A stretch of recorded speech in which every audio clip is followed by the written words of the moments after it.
Hello നമസ്കാരം. Premier ഇൻസ്റ്റിറ്റ്യൂട്ടിൻ്റെ മറ്റൊരു ക്ലാസ്സിലേക്ക് നിങ്ങൾക്ക് ഏവർക്കും സ്വാഗതം.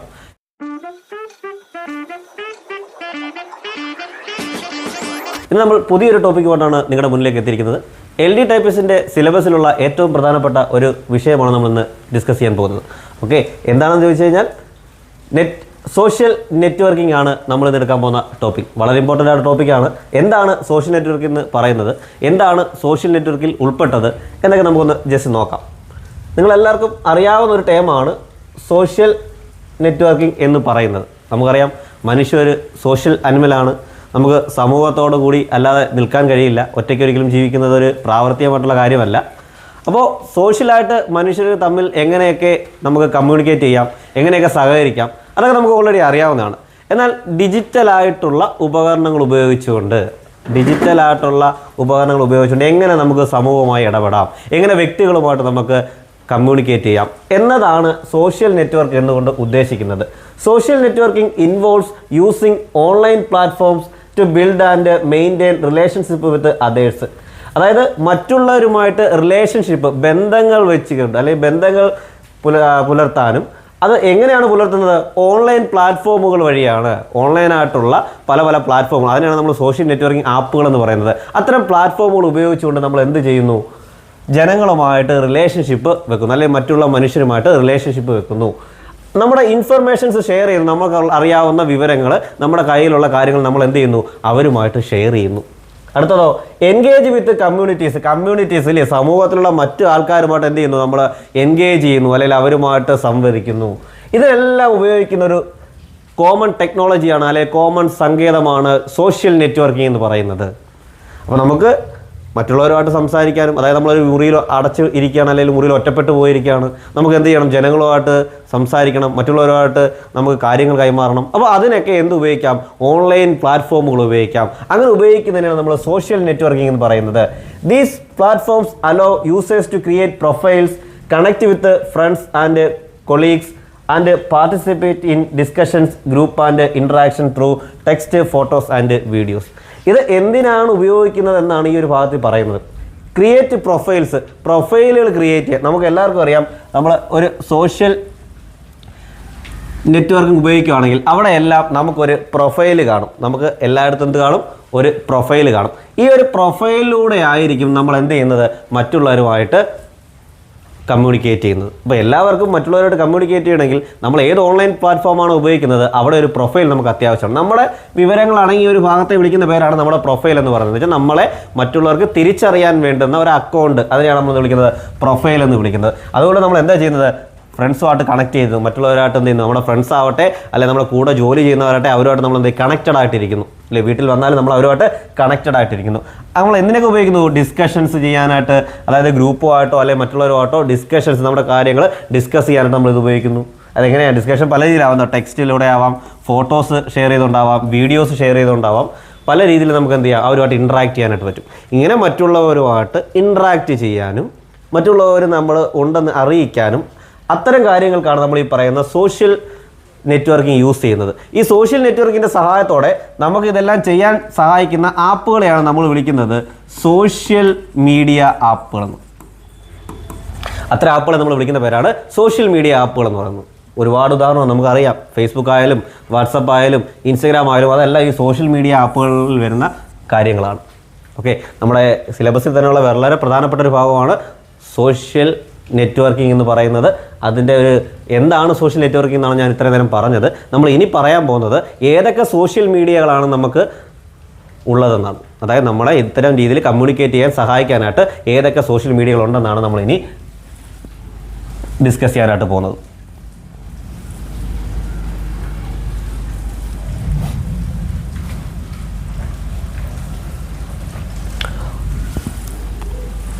ഓക്കെ, ഒന്നാമത്തതാണ് ഫേസ്ബുക്ക്. നമുക്ക് എല്ലാവർക്കും അറിയാവുന്ന ഒരു സോഷ്യൽ മീഡിയ ആപ്പാണ് ഫേസ്ബുക്ക് എന്ന് പറയുന്നത്. ഫേസ്ബുക്കിൻ്റെ ഒരു പ്രത്യേകത എന്ന് പറയുന്നത് ലോകത്ത് ഏറ്റവും കൂടുതൽ ആൾക്കാർ ഉപയോഗിക്കുന്ന ഒരു സോഷ്യൽ മീഡിയ ആപ്പാണ് ഫേസ്ബുക്ക് എന്ന് പറയുന്നത്. ഇപ്പോൾ നമ്മുടെ ഇടയിൽ കുറച്ച് കുറവുണ്ടെങ്കിലും ഇത് ലോകത്ത് ഇപ്പോഴും ഏറ്റവും കൂടുതൽ ആൾക്കാർ ഉപയോഗിക്കുന്ന ഒരു സോഷ്യൽ മീഡിയ ആപ്പാണ് ഫേസ്ബുക്ക് സ്റ്റാർട്ട് ചെയ്തത് എന്നാണ് ഓർക്കണം. 2004 ഫേസ്ബുക്ക് സ്റ്റാർട്ട് ചെയ്തത്. 2004 ആണ്. അതായത് ഇപ്പം ഈ 2026 ഏകദേശം 22 വർഷങ്ങൾക്ക് മുന്നെയാണ് ഈ പറയുന്ന ഫേസ്ബുക്ക് എന്ന് പറയുന്ന ആപ്പ് സ്റ്റാർട്ട് ചെയ്ത ആളുടെ പേര് നമുക്ക് എല്ലാവർക്കും അറിയാം. മാർക്ക് സക്കർബർഗ് എന്ന് പറയുന്ന വ്യക്തിയാണ് ഫേസ്ബുക്ക് സ്റ്റാർട്ട് ചെയ്തത്. ഈ ഒരു ആപ്പ് സ്റ്റാർട്ട് ചെയ്തത് മാർക്ക് സക്കർബർഗ് എന്നാണ് വ്യക്തിയാണ്. ആലോചിക്കുക, ഇപ്പം അതെന്ന് പറയുന്നത് മെറ്റ എന്ന് പറയുന്ന ഒരു കമ്പനിയുടെ കയ്യിലാണ്. അതായത് അതിൻ്റെ പേരൻ്റ് കമ്പനിയുടെ പേര് മെറ്റ എന്നാണ്. മെറ്റ കമ്പനിയുടെ കയ്യിലാണ് ഈ പറയുന്ന ഫേസ്ബുക്ക് ഇപ്പോൾ ഉള്ളത്.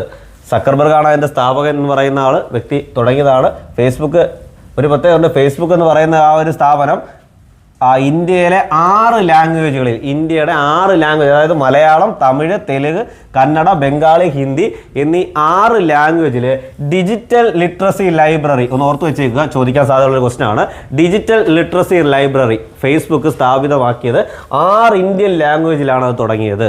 അത് ഏതൊക്കെ ലാംഗ്വേജാണ് ഓർത്ത് വെച്ചേക്കുക? മലയാളം, തമിഴ്, തെലുങ്ക്, കന്നഡ, ബംഗാളി, ഹിന്ദി എന്നീ പറയുന്ന 6 ലാംഗ്വേജിലാണ് Facebook digital literacy library start ചെയ്തത്. ഓർത്തിരിക്കുക. ഓക്കെ, അപ്പോൾ ഫേസ്ബുക്കിനെ കുറിച്ചാണ് പറഞ്ഞത്. വളരെ ഇമ്പോർട്ടൻ്റ് ആണ്. ഫേസ്ബുക്ക് എന്ന് പറയുന്നത് ഏറ്റവും കൂടുതൽ ആളുകൾ യൂസ് ചെയ്യുന്ന ഒരു സോഷ്യൽ മീഡിയ ആപ്പാണ്. സ്റ്റാർട്ട് ചെയ്തത് 2004 സക്കർബർഗ് ആണ്. ഓർത്തിരിക്കുക. ഓക്കെ, അടുത്തത് നമ്മൾ പറയാൻ പോകുന്ന സോഷ്യൽ മീഡിയ ആപ്പ് എന്ന് പറയുന്നത് വാട്സപ്പ് ആണ്. നമുക്കറിയാം വാട്സപ്പ് എല്ലാവർക്കും പരിചയമുള്ള ഒരു ആപ്പാണ്. ലോകത്ത് തന്നെ ഏറ്റവും കൂടുതൽ ആൾക്കാർ ഉപയോഗിക്കുന്ന 2ാമത്തെ സോഷ്യൽ മീഡിയ ആപ്പാണ് വാട്സപ്പ് എന്ന്. ഞാൻ നേരത്തെ പറഞ്ഞു 1ാമത്തെ ഫേസ്ബുക്ക് ആണെന്ന് ഓൾറെഡി പറഞ്ഞു. 2ാമത്തെ ആപ്പാണ് വാട്സപ്പ് എന്ന് പറയുന്നത്. പ്രത്യേകിച്ച് മലയാളികളായ നമ്മളെ സംബന്ധിച്ചോളം നമ്മൾ ഏറ്റവും കൂടുതൽ യൂസ് ചെയ്യുന്നത് വാട്സപ്പാണ്. നമ്മൾ ഫേസ്ബുക്കിനേക്കാൾ കൂടുതൽ ഇന്ന് യൂസ് ചെയ്യുന്നത് വാട്സപ്പിനെയാണ്. കാരണം വാട്സപ്പിൻ്റെ പ്രത്യേകത വീഡിയോ കോളിങ്ങും ഓഡിയോ കോളും ഒക്കെ നമുക്ക് ചെയ്യാം എന്നുള്ളത് വലിയ പ്രത്യേകതയാണ്. മറ്റുള്ളതിനേക്കാൾ കുറച്ചുകൂടെ പ്രൈവറ്റായിട്ട് നമുക്ക് വീഡിയോ കോൾ ചെയ്യാവുന്ന ഒരു ആപ്പാണ് വാട്സപ്പ്. അതുകൊണ്ട് നമ്മൾ കൂടുതൽ നമുക്ക് അത് ഇഷ്ടപ്പെടുന്ന ഒരു ആപ്പായിട്ട് മാറി. ഇതിൻ്റെ മറ്റൊരു പ്രത്യേകത എൻഡ് ടു എൻഡ് എൻക്രിപ്ഷനാണ്. എന്താണെന്ന് വെച്ച് കഴിഞ്ഞാൽ നമ്മൾ അയക്കുന്ന സന്ദേശങ്ങൾ ആർക്കാണോ അയക്കുന്നത് അയാൾക്ക് മാത്രമേ അത് കാണാൻ കഴിയത്തുള്ളൂ. വാട്സപ്പിന് പോലും അത് കാണാൻ കഴിയില്ല എന്നാണ് പറയുന്നത്. സോ നമ്മളിവിടെ അയക്കുന്ന ഉടനെ അത് എന്ത് ചെയ്യുന്നു? എൻക്രിപ്റ്റ് ചെയ്യുന്നു. പിന്നീട് അത് എവിടെ ചെല്ലുന്നു? റിസീവറിന് ചെല്ലുന്നു, അല്ലെ ആർക്കാണോ കിട്ടേണ്ട അയാൾക്ക് ചെല്ലുന്നു. അവിടെയാണ് അത് ഡീക്രിപ്ഷൻ നടക്കുന്നത്. സോ ഇതിനിടയിലുള്ള ഒരാൾക്കും അത് കാണാൻ കഴിയില്ല. വീഡിയോ കോൾ ആയാലും ശരി, ഓഡിയോ കോൾ ആയാലും ശരി, മെസ്സേജ് ആയാലും ശരി, ഇടയിലുള്ള ഒരാൾക്ക് കാണാൻ കഴിയില്ല എന്നുള്ളത് തന്നെയാണ് വാട്സപ്പിൻ്റെ ഏറ്റവും വലിയ പ്രത്യേകത. അപ്പോൾ ഇത് തുടങ്ങിയത് ആരാന്ന് വെച്ചാൽ ജാൻ കൗം, ബ്രയാൻ ആക്ടൺ എന്ന് പറയുന്ന 2 വ്യക്തികളാണ് വാട്സപ്പ് സ്റ്റാർട്ട് ചെയ്തത്. ഓർത്തിരിക്കുക, പേരുകൾ ഫെമിലിയർ ആണ്. പരീക്ഷയ്ക്ക് ഇഷ്ടംപോലെ ചോദിച്ചിട്ടുള്ളൊരു ക്വസ്റ്റ്യനുമാണ്. ആരാണ് വാട്സപ്പിൻ്റെ സ്ഥാപകർ എന്ന് പറയുന്നത്? ജാൻ കൗം, ബ്രയാൻ ആക്ടണാണ്. ഇത് ലോഞ്ച് ചെയ്തത് 2009 ഫെബ്രുവരിയിലാണ്. ഈ ആപ്പുകളൊന്നും ഇന്ന് തുടങ്ങിയ ആപ്പുകളല്ല, വർഷങ്ങൾക്ക് മുന്നേ തുടങ്ങിയ ആപ്പുകളാണ്. 2009 ഫെബ്രുവരിയിലാണ് നമ്മുടെ വാട്സപ്പ് സ്റ്റാർട്ട് ചെയ്തത്. എന്നാൽ കുറച്ച് കാലം കഴിഞ്ഞ്, അതായത് 2014 വാട്സപ്പിനെ ഫേസ്ബുക്ക് ഏറ്റെടുക്കുകയുണ്ടായി. ഇപ്പോൾ വാട്സപ്പും ഫേസ്ബുക്കും എല്ലാം മെറ്റ എന്ന് പറയുന്ന കമ്പനിയുടെ കീഴിലാണ്. അവരുടെ പേരൻറ്റ് കമ്പനിയാണ് മെറ്റ. അപ്പോൾ ഇത്രയും കാര്യങ്ങളെങ്കിലും വാട്സപ്പുമായി ബന്ധപ്പെട്ട് ഓർത്തിരിക്കുക. 2ാമത്തെ ഏറ്റവും കൂടുതൽ ആൾക്കാർ യൂസ് ചെയ്യുന്ന ആപ്പാണ് വാട്സപ്പ് എന്ന് പറയുന്നത്. അത് ഫൗണ്ടർമാർ ആരാണെന്നും വന്ന എന്നാണെന്നും ജസ്റ്റ് ഒന്ന് ഓർത്തിരിക്കുക.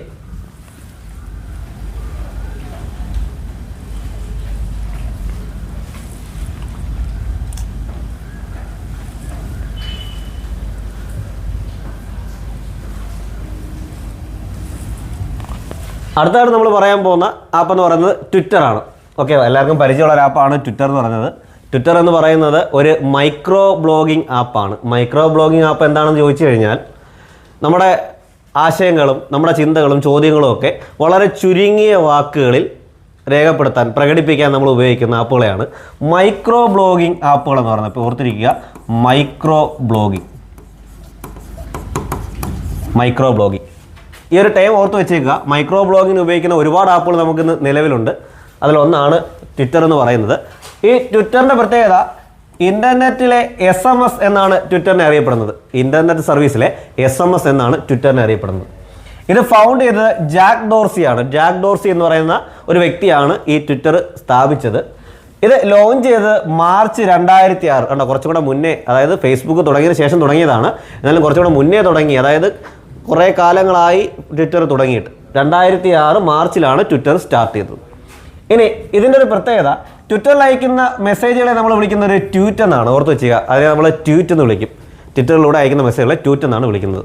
അത് നമുക്ക് എല്ലാവർക്കും അറിയാം, ചോദിക്കുന്നത്. പക്ഷേ ഇവിടെ ചോദിക്കുന്ന ഒരു പ്രധാനപ്പെട്ട ക്വസ്റ്റ്യൻ, ട്വിറ്റർ ഇപ്പോൾ അതിൻ്റെ പേര് മാറ്റുകയുണ്ടായി. ഇപ്പോൾ ട്വിറ്റർ എന്നല്ല അതിനറിയപ്പെടുന്നത്. ഇപ്പോൾ അതിനറിയപ്പെടുന്ന പേര് എക്സ് എന്നാണ്. എക്സ് 2023 ജൂലൈയിൽ അതിനെ പേര് മാറ്റി, എക്സ് എന്ന് പേര് മാറ്റി. ട്വിറ്റർ എന്ന പേര് മാറി ഇപ്പോൾ എക്സ് എന്നാണ് പറയുന്നത്. എന്താണ് പേര് മാറ്റത്തിൻ്റെ കാരണം നമുക്കറിയാം.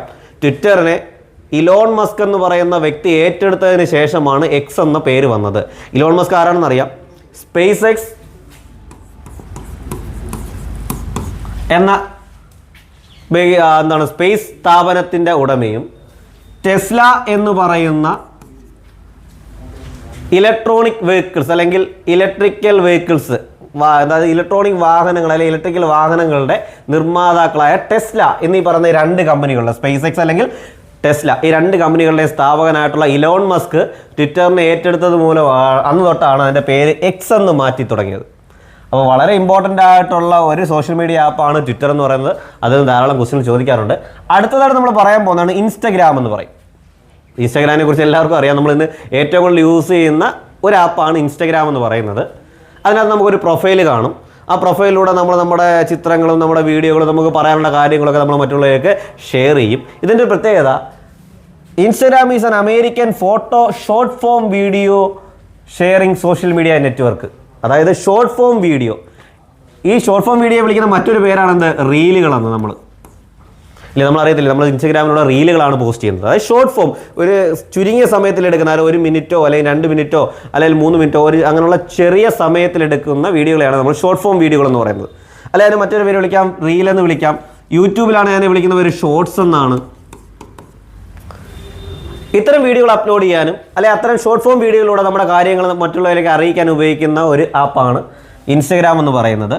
ഇത് മെറ്റ പ്ലാറ്റ്ഫോമാണ് ഓൺ ചെയ്യുന്നത്. അതായത് മെറ്റയുടെ കയ്യിൽ തന്നെ, നേരത്തെ പറഞ്ഞല്ലോ ഫേസ്ബുക്കും വാട്സപ്പും ഒക്കെ അടങ്ങുന്ന മെറ്റയുടെ കയ്യിൽ തന്നെയാണ്, മെറ്റ ഓൺ ചെയ്യുന്ന കമ്പനി തന്നെയാണ് ഇൻസ്റ്റഗ്രാം എന്ന് പറയുന്നത്. ഇത് എന്നാണ് ലോഞ്ച് ചെയ്തത്? ഒക്ടോബർ 6, 2010 ഇൻസ്റ്റഗ്രാം ലോഞ്ച് ചെയ്തത്. ഇത് ഡെവലപ്പ് ചെയ്താലുള്ള പേരുകൾ ഓർത്തേക്കുക, Kevin Systrom and mic റൈഗറും Kevin സിസ്ട്രോവും ചേർന്നാണ് ഈ പറയുന്ന ഇൻസ്റ്റഗ്രാം സ്റ്റാർട്ട് ചെയ്തത്. അപ്പോൾ ഈ 2 ആപ്പുകൾ വ്യക്തമായിട്ട് പഠിച്ചു വെച്ചേക്കുക. ഇനി ആപ്പുകൾ വരുന്നുണ്ട്, നമ്മൾ ബാക്കി ആപ്പുകളിലേക്ക് പോവുകയാണ്.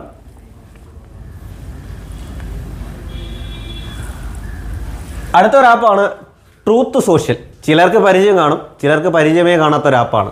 എന്നാലും പത്രങ്ങൾ വായിക്കുകയും കറണ്ട് അഫയേഴ്സ് ഫോളോ ചെയ്യുകയും ചെയ്യുന്നവർക്ക് കൃത്യമായിട്ട് അറിയാവുന്ന ഒരു ആപ്പാണ് ട്രൂത്ത് സോഷ്യൽ.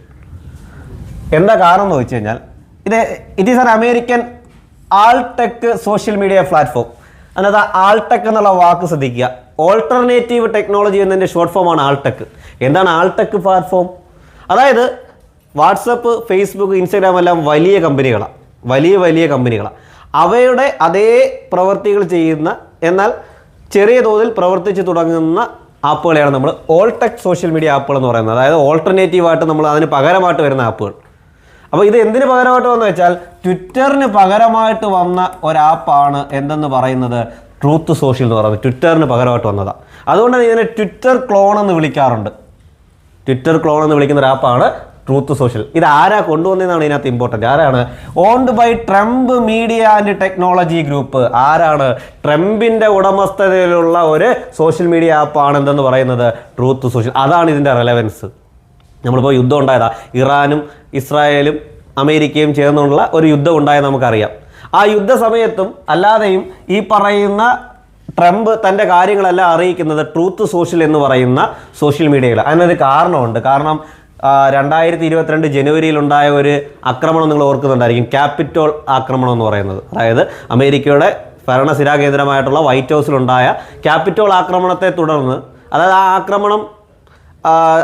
ആക്രമണം കൊണ്ടുവന്നതും ആക്രമണത്തിന് നേതൃത്വം കൊടുത്തതും ട്രംപ് ആയിരുന്നു. ട്രംപിൻ്റെ സോഷ്യൽ മീഡിയയിലൂടെയാണ് ട്രംപ് ജനങ്ങളോട് പറഞ്ഞത് ആക്രമണം നടത്തൂ എന്ന് പറഞ്ഞുകൊണ്ട്. അതിനുശേഷം ഒട്ടുമിക്ക സോഷ്യൽ മീഡിയകളും ട്രംപിനെ ബാൻ ചെയ്യുകയുണ്ടായി, ട്രംപിനെ ഉപരോധിക്കുകയുണ്ടായി. അതിനുശേഷമാണ് ട്രംപ് പുതിയൊരു സോഷ്യൽ മീഡിയ ആപ്പുമായിട്ട് വന്നത്. അതിൻ്റെ പേരാണ് ട്രൂത്ത് സോഷ്യൽ. ഇത് ലോഞ്ച് ചെയ്ത് 2022 ഫെബ്രുവരിയിലാണ്, ഓർത്തിരിക്കുക. അപ്പോൾ ഈ ഒരു കറണ്ട് റെലവൻസ് ഉള്ളതുകൊണ്ടാണ് ഈ ആപ്പ് കൂടി നമ്മൾ ഒന്ന് പറഞ്ഞത്. പരീക്ഷയ്ക്ക് വേണമെങ്കിൽ ചോദിക്കാൻ സാധ്യതയുള്ളൊരു ക്വസ്റ്റ്യൻ ഇവിടെ ഉറപ്പായിട്ടും വരും.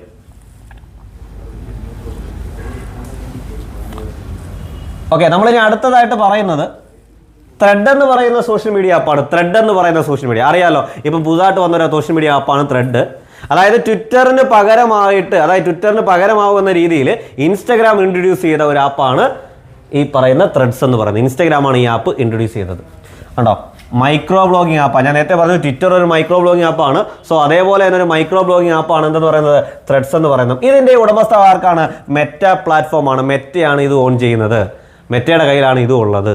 അപ്പോൾ ഓർത്തിരിക്കുക, മെറ്റയുടെ കുറേ ഉണ്ടല്ലോ. ഏതാ ഇൻസ്റ്റാഗ്രാം ഉണ്ട്, ത്രെഡ്സ് ഉണ്ട്, വാട്സപ്പ് ഉണ്ട്, ഫേസ്ബുക്ക്, ഇതെല്ലാം മെറ്റയുടെ ഓണർഷിപ്പിലുള്ള സോഷ്യൽ മീഡിയ ആപ്പുകളാണ്. ഇത് ലോഞ്ച് ചെയ്തത് 2023 ജൂലൈ 5-നാണ്. ത്രെഡ് യൂസ് ചെയ്യണമെങ്കിൽ നമുക്കൊരു ഇൻസ്റ്റാഗ്രാം അക്കൗണ്ട് ആവശ്യമുണ്ട്. അതുകൊണ്ട് ഒരു ഇൻസ്റ്റാഗ്രാം അക്കൗണ്ട് ഇല്ലാതെ നമുക്ക് എന്ത് ഉപയോഗിക്കാൻ പറ്റത്തില്ല? ത്രെഡ് എന്ന് പറയുന്ന ആപ്പ് ഉപയോഗിക്കാനായിട്ട് പറ്റുകയില്ല. ഇനി ഇത് ഡെവലപ്പ് ചെയ്തപ്പോൾ ഇതിൻ്റെ പേര് പ്രോജക്റ്റ് 92 എന്നാണ്. അതായത് പ്രോജക്റ്റ് 92 എന്നാണ് ഇതിൻ്റെ ഒരു പേര് ആദ്യം ഇട്ടിരുന്നത്. അതിനുശേഷമാണ് ത്രെഡ്സ് എന്ന് പറയുന്ന ഒരു പേര് യൂസ് ചെയ്തത്. ഓർത്തിരിക്കുക, എന്താണ് ത്രെഡ്സ് എന്ന് വെച്ച് കഴിഞ്ഞാൽ ഇൻസ്റ്റാഗ്രാമിൻ്റെ ഒരു ട്വിറ്റർ ക്ലോൺ എന്ന് വേണമെങ്കിൽ പറയാം. ട്വിറ്ററിന് പകരം ഉപയോഗിക്കുന്ന ഒരു ആപ്പാണ് എന്തെന്ന് പറയുന്നത് ത്രെഡ്സ് എന്ന് പറയുന്നത്. ഇത് വന്ന വർഷമൊക്കെ ഓർത്തിരിക്കുക. പിന്നെ ഒരു പ്രത്യേകതയുണ്ട്, 31 ലാംഗ്വേജിൽ ഇത് അവൈലബിൾ ആണ്. നമ്മുടെ ഇന്ത്യയിലുള്ള ലാംഗ്വേജ് അടക്കം 31 ലാംഗ്വേജിൽ നമുക്ക് ത്രെഡ്സ് അവൈലബിൾ ആണ്. ഓർത്തിരിക്കുക, ഇതൊരു മൈക്രോ ബ്ലോഗിംഗ് ആപ്പാണ്.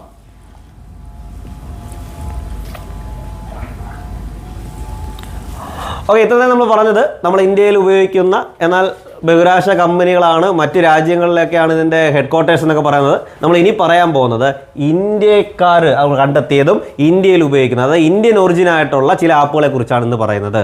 അതിൽ ഒന്നാമത്തെ ആപ്പാണെന്ത്? ഷെയർ ചാറ്റ് എന്ന് പറയുന്ന app. A major vernacular social network that supports over 15 Indian languages focusing on regional content. ഇതാണ് ഇതിൻ്റെ ഏറ്റവും പെയിനായിട്ടുള്ള പ്രോബ്ലം, റീജിയണൽ കണ്ടന്റ്. നമ്മുടെ നാട്ടിലുള്ള കാര്യങ്ങൾ അറിയിക്കാനായിട്ടും നമ്മുടെ നാട്ടിലെ കാര്യങ്ങളിലുള്ള കണ്ടന്റുകൾ ഷെയർ ചെയ്യാനായിട്ടുമുള്ള ഒരു ആപ്പാണെന്ത്?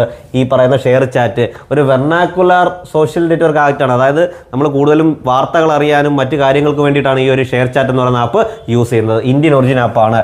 രണ്ടാമത്തെയാണ് മോജ് എന്ന് പറയുന്നത്. A leading short video app that gained popularly filling the void of TikTok. അതായത് ടിക്ടോക്ക് എന്ന് പറയുന്ന ആപ്പ് നിർത്തലാക്കിയതിന് ശേഷം അവിടേക്ക് വന്ന ആപ്പാണെന്ത്? മോജ് എന്ന് പറയുന്നത്. ഒരു ഷോർട്ട് വീഡിയോ ആപ്പാണ്. അതായത് റീലുകളോ അല്ലെങ്കിൽ ഷോർട്ടുകളോ പോലെയുള്ള വീഡിയോകൾ അപ്ലോഡ് ചെയ്യാൻ ഉപയോഗിക്കുന്ന ആപ്പാണ് മോജ് എന്ന് പറയുന്നത്. നമുക്കറിയാം ടിക്ടോക്ക് ഇന്ത്യ ചൈന യുദ്ധത്തിൻ്റെ ഭാഗമായിട്ട് ടിക്ടോക്ക് നമ്മൾ നിരോധിക്കുകയുണ്ടായിരുന്നു. അതിൻ്റെ കൂടെ ഒരു 50 ആപ്പോളം അതിൻ്റെ കൂടെ തന്നെ നിരോധിച്ചു. അതിൻ്റെ കൂടെ ഉള്ള ആപ്പായിരുന്നു ടിക്ടോക്ക്. അപ്പോൾ അത് പോയതിന് ശേഷം അതിനുശേഷം അതേപോലെ വന്ന ഒരു ആപ്പാണ് മോജ് എന്ന് പറയുന്നത്. അടുത്തതാണ് കുടുംബം എന്ന് പറയുന്നത്. ആ പേര് തന്നെ ഉണ്ട്, കുടുംബം. നമ്മൾ മലയാളത്തിലാണ് കുടുംബം എന്ന് പറയല്ലേ, അതിൻ്റെ ഒരു ഹിന്ദി വേർഷനാണ് കുടുംബം എന്ന് പറയുന്നത്. അതായത് കമ്മ്യൂണിറ്റി സെൻട്രിക് ആപ്പാണ്. അതായത് കമ്മ്യൂണിറ്റികൾ തമ്മിൽ അങ്ങോട്ടും ഇങ്ങോട്ടും കമ്മ്യൂണിക്കേഷൻ നടത്താൻ. ഇപ്പോൾ ഉദാഹരണം പറയുകയാണെങ്കിൽ നമ്മുടെ ഇത് അയൽക്കൂട്ടങ്ങൾ അല്ലെങ്കിൽ അങ്ങനെയുള്ള കാര്യങ്ങൾ, ഇതൊക്കെ ഓൺലൈനായിട്ട് ചർച്ച ചെയ്യാനും ഓൺലൈനായിട്ട് ഡിസ്കസ് ചെയ്യാനും ഉപയോഗിക്കുന്നതാണ് എന്ത്? ഈ പറയുന്ന കുടുംബം എന്ന് പറയുന്ന ആപ്പ്. അടുത്ത ആപ്പാണ് Chingari. A prominent short video platform offering creator monetization. ഓർത്തിരിക്കുക, ഒരു ഷോർട്ട് വീഡിയോ ആപ്പ് തന്നെയാണ്.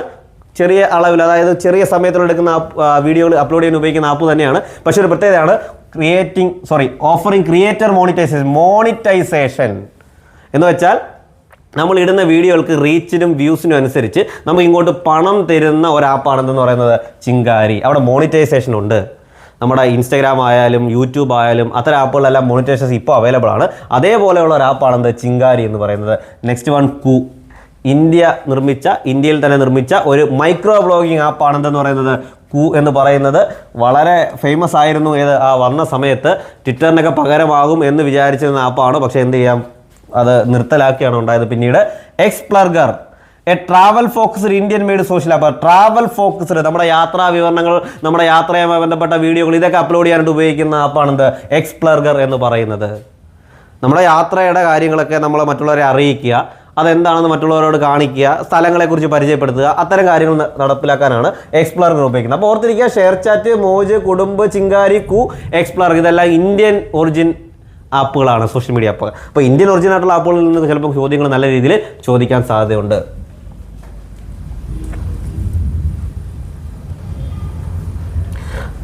നമ്മളതിൻ്റെ അവസാന ഭാഗത്തേക്ക് പോന്നു. ഞാൻ നേരത്തെ പറഞ്ഞ ഒരു ആപ്പാണ് കൂ എന്ന് പറയുന്നത്. അതിനൊരു ചെറിയ റെലവൻസ് ഉണ്ട്. കാരണം പരീക്ഷയിൽ മുമ്പൊക്കെ ചോദിച്ചിട്ടുള്ളതാണ് കൂ എന്ന ആപ്പിനെ കുറിച്ച്. ഇന്ത്യ തദ്ദേശീയമായിട്ട് വികസിപ്പിച്ചെടുത്ത ഒരു ആപ്പാണ് കൂ എന്ന് പറയുന്നത്. ഇതിൻ്റെ പ്രത്യേകത ഒരു മൈക്രോ ബ്ലോഗിങ് ആപ്പാണ്. ട്വിറ്റർ പോലെയും നമ്മുടെ ത്രെഡ്സ് പോലെയുള്ള ഒരു മൈക്രോ ബ്ലോഗിങ് ആപ്പാണ്. ഇത് ഡെവലപ്പ് ചെയ്തതെന്ന് പറഞ്ഞാൽ മാർച്ച് 2020 ഇത് വന്നത്. ഇത് വന്ന സമയത്ത് ഒരുപാട് ഡൗൺലോഡുകളൊക്കെ 60 മില്യണോളം ഡൗൺലോഡുകളൊക്കെ ഇതിനകത്ത് വന്നെങ്കിലും ഇത് കുറച്ച് നാൾ കഴിഞ്ഞ് എന്ത് ചെയ്തു, ഓപ്പറേഷൻ സീസ് ചെയ്യാണ് ചെയ്തത്. ജൂലൈ 3, 2024 ഓപ്പറേഷൻ നിർത്തുകയാണ് ചെയ്തത്. കാരണം അത് സാമ്പത്തിക ബുദ്ധിമുട്ടിലേക്ക് പോയി നിർത്തുകയാണ് ചെയ്തത്. ഇത് ഡെവലപ്പ് ചെയ്തത് അപ്രമേയ രാധാകൃഷ്ണയും മായങ്ക് ബിദാവാത്ക എന്ന് പറയുന്ന 2 പേരാണ്. ഈ പേരുകൾ ഓർത്ത് വെച്ചുക, പരീക്ഷയ്ക്ക് സ്ഥിരം ചോദിക്കുന്ന ചോദ്യമാണ്. ഈ കൂ എന്ന് പറയുന്ന ആപ്പ് ക്രിയേറ്റ് ചെയ്ത ആരാണ്? അപ്രമേയ രാധാകൃഷ്ണയും മായങ്ക് ബിദാവാത്കയുമാണ്. ഇത് ഒരു ലോക്കൽ ആൾട്ടർനേറ്റീവ് ടു ട്വിറ്റർ. ഞാൻ നേരത്തെ പറഞ്ഞു ട്വിറ്ററിനൊരു പകരക്കാരൻ, അതായത് നാടൻ ട്വിറ്റർ എന്ന് വേണമെങ്കിൽ വിളിക്കാം, അങ്ങനെ ഒരു ആപ്പായി മാറുമെന്ന് വിചാരിച്ചായിരുന്നു. പക്ഷേ അൺഫോർച്ചുനേറ്റ്ലി ഇത് എന്ത് ചെയ്തു? അവൾ പ്രവർത്തനം അവസാനിപ്പിക്കുകയാണ് ചെയ്തത്. ഓക്കെ, അപ്പോൾ നമ്മൾ ഇന്ന്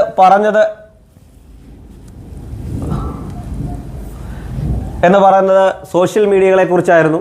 ഏതൊക്കെയാണ് സോഷ്യൽ ആപ്പുകൾ, ഏതൊക്കെയാണ് സോഷ്യൽ മീഡിയ ആപ്പുകളുടെ പ്രത്യേകതകൾ എന്തൊക്കെയാണ് എന്നുള്ള കാര്യങ്ങളാണ് നമ്മൾ ഇന്നത്തെ ക്ലാസ്സിൽ ഡിസ്കസ് ചെയ്തത്. അപ്പോൾ എല്ലാ സോഷ്യൽ മീഡിയ ആപ്പുകളെക്കുറിച്ചും പഠിച്ചില്ലെങ്കിലും അത്യാവശ്യം ഇമ്പോർട്ടൻ്റ് ആയിട്ടുള്ള പ്രധാനപ്പെട്ട എല്ലാ സോഷ്യൽ മീഡിയ ആപ്പുകളും ഒന്ന് നോക്കി വെച്ചേക്കണം. അതുമായി ബന്ധപ്പെട്ട അതിൻ്റെ ഫീച്ചറുകൾ എന്താണ്, എന്നാണ് അത് വന്നത്, അത് ഡെവലപ്പ് ചെയ്ത ആളുകൾ ആരാണ്, വന്ന വർഷം, അങ്ങനെയുള്ള കുറേ കാര്യങ്ങൾ ഇതിൽ നിന്ന് ചോദിക്കും. അപ്പോൾ ഇന്നത്തെ ക്ലാസ് നിങ്ങൾക്ക് വ്യക്തമായി മനസ്സിലായെന്ന് ഞാൻ വിശ്വസിക്കുന്നു. അപ്പോൾ ഇത്തരം ഇൻഫോർമേറ്റീവ് ആയിട്ടുള്ള മറ്റൊരു ക്ലാസ്സോട് ഞാൻ വീണ്ടും വരുന്നതായിരിക്കും. Thank you all.